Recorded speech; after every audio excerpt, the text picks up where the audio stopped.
So majority of the time, threat hunters are really proactive. They are looking at their network, they're looking at the data, they're trying to discover threats before, they make the news. But there are times where there's something like a big event happening out there. So let's say there's a new WannaCry or a new malware family that is, popping up all over the place. So what tends to happen is, obviously, a CEO or anybody in charge of security is going to ask, well, are we safe? Are we infected by this particular piece of malicious code?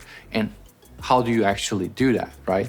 So threat hunters look proactively into the cloud and they find as many samples as possible of these threats to collect the data points necessary to make that correlation with the local data. Where our advanced search helps is by being able to index all this data.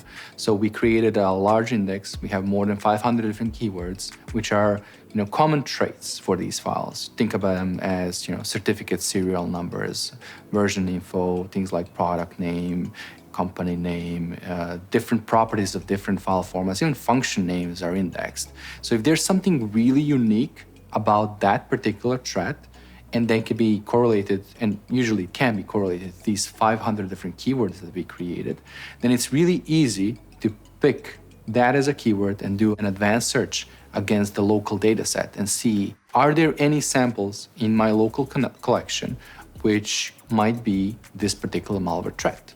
And from that point, just isolating the samples, then you start hunting furthermore, right? Where was the sample seen? Where did it come in from? And so on and so forth. So advanced search really is about finding the unknown, correlating those threats based on the various traces they leave in the metadata.